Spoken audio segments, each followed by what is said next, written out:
Em nome do Pai, do Filho e do Espírito Santo. Amém. Santo anjo do Senhor, meu zeloso guardador, se a ti me confiou a piedade divina, sempre me rege, me guarda, me governa, ilumina. Amém.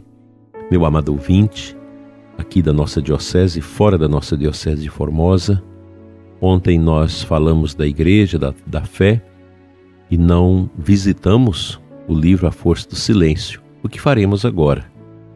No número 285, em relação a toda essa questão do mal que nos interpela, o entrevistador do cardeal Sara pergunta para ele: haveria uma alternativa à revolta ou silêncio da oração?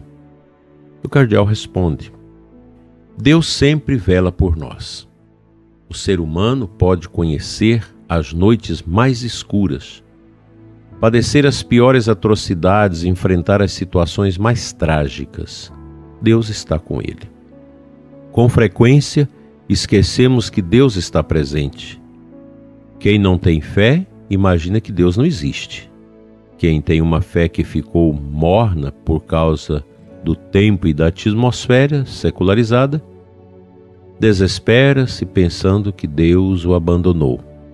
Mas o Pai continua próximo, apesar de ser renegado de todas as maneiras possíveis. Perante o mal, o ser humano se organiza e reúne os meios necessários à sua defesa. Sua ação é justa, mas às vezes provoca os piores males. Nossa verdadeira grandeza reside na humildade da fé. Quanto mais pura for nossa fé, mais profunda ela é, e mais nos aproximamos de Deus, que é infinitamente grande. Quem está perto de Deus torna-se poderoso e pode derrotar o mal que corrói o mundo e mesmo integrá-lo em sua oração de intercessão. O silêncio e a oração não são uma fuga, mas as armas mais fortes contra o mal. O ser humano quer fazer, mas acima de tudo deve ser. Na oração silenciosa, somos plenamente humanos. Assemelhamo-nos a Davi diante de Golias, porque a oração é o ato mais nobre, mais sublime e mais robusto. É o que nos eleva à altura de Deus. A oração é ascender até Deus, assim como o perfume de incenso que sobe até o trono de Deus, para nele desaparecer. Deus se dá àqueles que se dão a Ele. Sei que nas profundezas silenciosas do meu coração posso sempre me aproximar intimamente de Deus, seja quais forem as circunstâncias e o sofrimento que o mal me impõe. São João Maria Vianney, homem de silêncio, grande pastor das almas, inteiramente dedicado ao anúncio da palavra de Deus e ao ministério da reconciliação, cujo rosto foi transfigurado pela Eucaristia, nos dá a definição mais sublime de oração. Vede, meus filhos, o tesouro de um cristão não está sobre a terra, ele está no céu. Ora bem, nosso pensamento deve ir aonde está o nosso tesouro.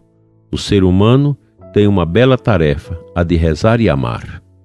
Vós orais, vós amais, eis a nossa felicidade sobre a terra. A oração não é senão a união com Deus.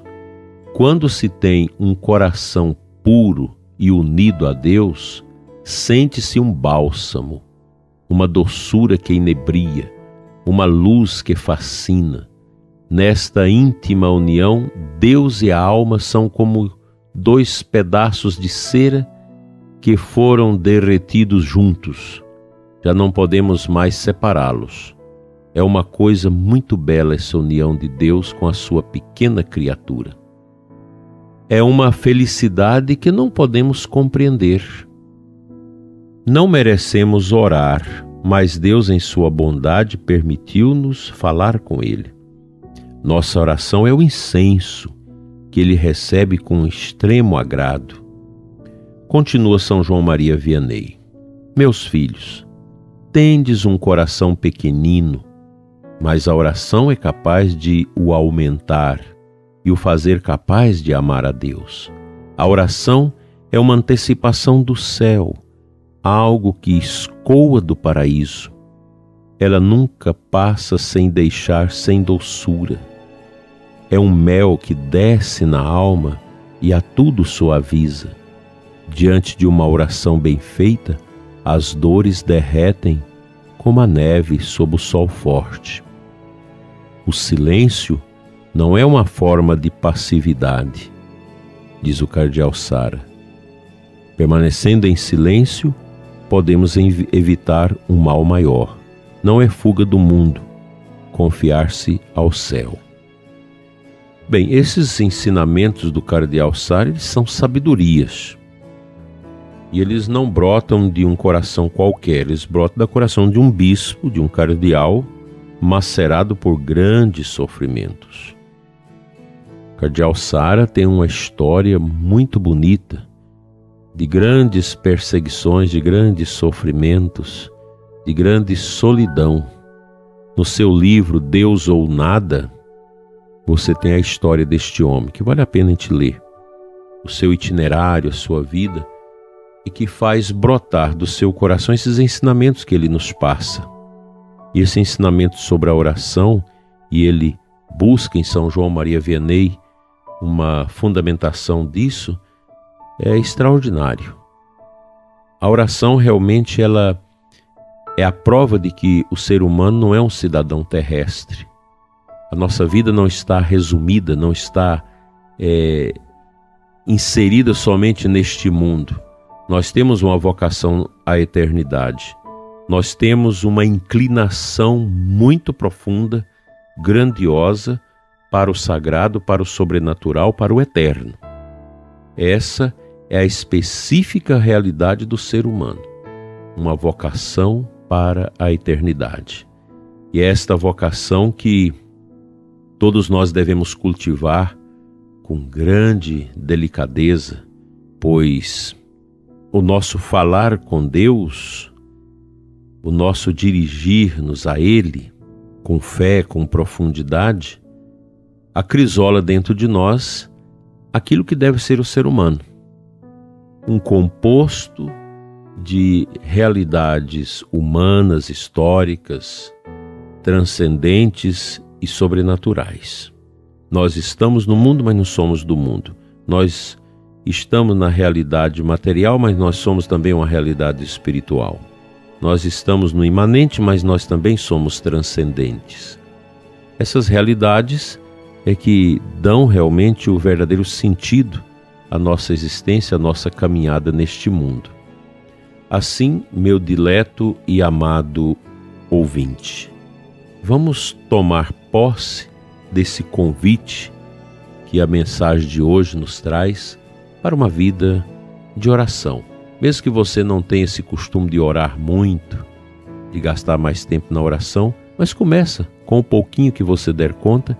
Deus vai te dar o gozo, o alimento, a vontade, a grandeza da oração, e você poderá, num futuro talvez não muito distante, se sentir realmente como uma pessoa tocada por uma mística de profundidade.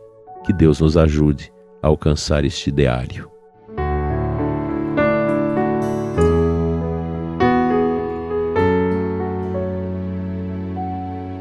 O Santo Evangelho da liturgia desta terça-feira, Mateus 16, 5-11. Jesus disse: agora parto para aquele que me enviou, e nenhum de vós me pergunta: para onde vais? Mas porque vos disse isso, a tristeza encheu os vossos corações. No entanto, eu vos digo a verdade: é bom para vós que eu parta. Se eu não for, não virá até vós o defensor. Mas se eu for, eu vô-lo mandarei. Aqui nosso Senhor já está nos predispondo para o grande mistério de Pentecostes. O mistério de Pentecostes é uma espécie de crisma da igreja, é uma vinda desse banho de luz que é próprio do Espírito realizar na comunidade nascente da igreja.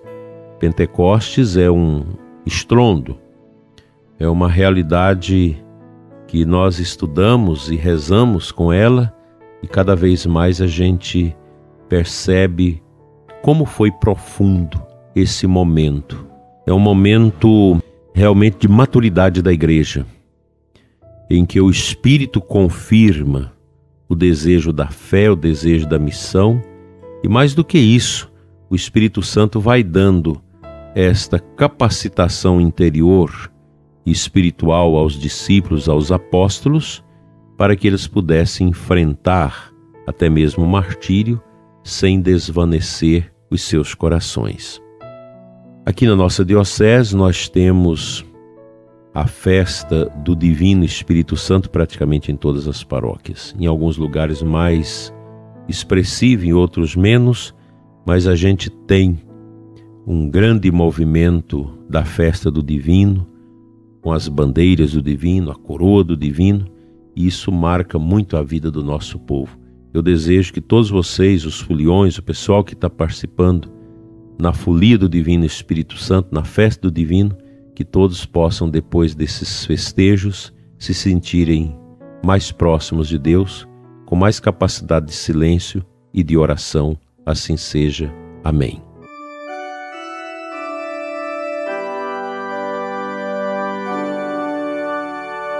Pai de bondade, abençoa o ouvinte do programa Oração da Manhã, especialmente os que passam por depressão, por tristezas, por dores, por sofrimentos e desafios. Senhor, do teu coração eterno e do coração eterno do teu Filho, derrame sobre a igreja profusivamente o Espírito Santo, para que tudo que nós fizermos seja do teu agrado e seja segundo os ditames do teu Espírito e não segundo a nossa vontade. Fica, Senhor, conosco, encha-nos com teu Espírito e nos dê a vossa santa paz, hoje e sempre. Amém. Que o silêncio de Deus fecunde o seu coração e te abençoe hoje e sempre, em nome do Pai, do Filho e do Espírito Santo. Assim seja. Abençoada terça-feira para você e sua família. Até amanhã, se Deus assim nos permitir.